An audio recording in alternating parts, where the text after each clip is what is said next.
30 जून 2023 के धारणा के मुख्य सार सुने। बाबा ने कहा, बच्चों, आज तुम्हें दिन भर में ज़्यादा से ज़्यादा अपने आप से व अपने पारलौकिक बाप शिव परमपिता से बातें करके अपनी बुद्धि को बिजी रखना है। यही समझना है, यहाँ यह शोक वाटिका में सभी एक दूसरे को दुख देते हैं। यह कलयुग शोक है और हमें हमारा शिव बाप नई दुनिया में ले जाएंगे। वहाँ नई दुनिया में दुख का नाम निशान नहीं होगा।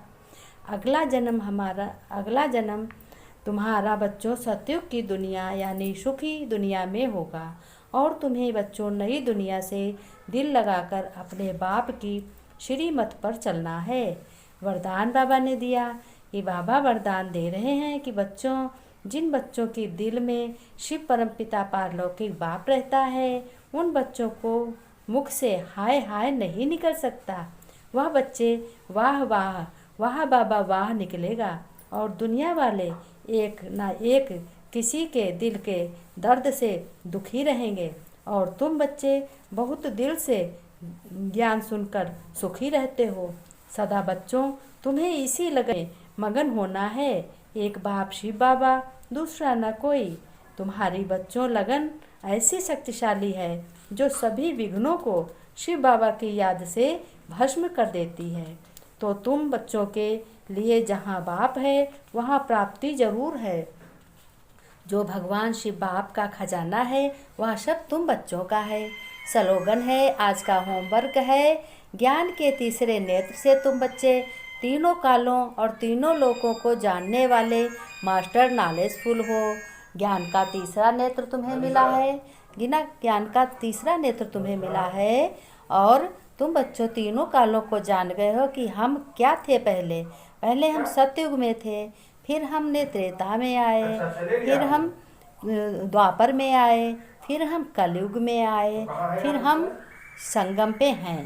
प्रेजेंट टाइम इस वक्त हम ज्ञान सुनकर संगम युग में हैं। संगम युग पर अपने बाबा से खजाना ले रहे हैं, शक्ति से भरपूर बन रहे हैं और अपने परमपिता परमात्मा शिव बाप को पहचाना है। तब से दिल लगी है शिव परमपिता बाप से।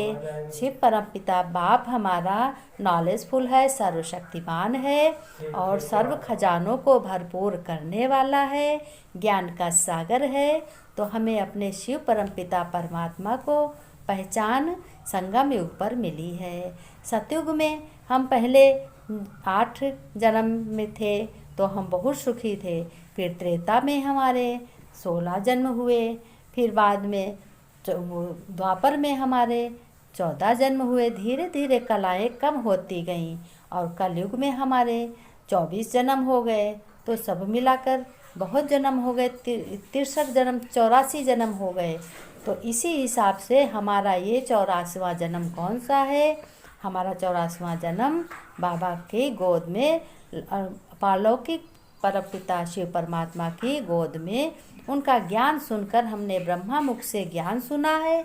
तो ब्रह्मा मुख वंशावली से ज्ञान सुनकर हमने जन्म लिया है। ये हमारा लास्ट जन्म है। इसी जन्म में हमको भरपूर अगले जन्म की तैयारी करनी है।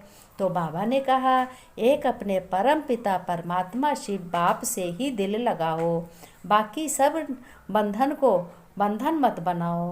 काम काज याद करते हुए, घर गृहस्थ व्यवहार संभालते हुए, अपने घर की संभाल करते हुए परम पिता परमात्मा शिव बाप को भी याद करो।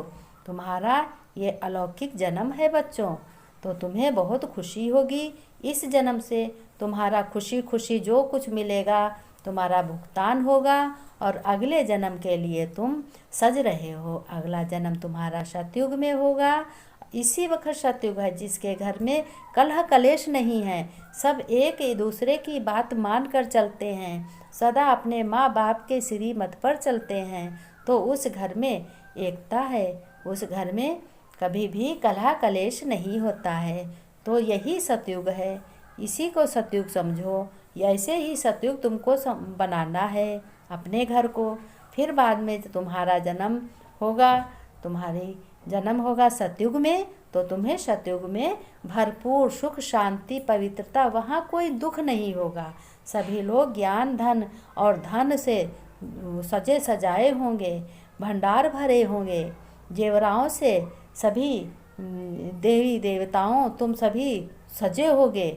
हर एक बच्चे के बहुत गुण, जैसे कृष्ण जी बच्चा है, कृष्ण के जितने भी श्रृंगार हैं उतने कोई देवता के श्रृंगार नहीं हैं। कृष्ण को कितने प्यार से सब लोग पालते हैं, कितने प्यार से सब लोग अपने घर में लड्डू गोपाल कहते हैं, फिर उनको नहलाते हैं, कपड़े पहनाते हैं, तरह तरह के जेवर पहनाते हैं, मुकुट लगाते हैं, पालना में झुलाते हैं उनको। तो देखो ये सतयुग की निशानी है।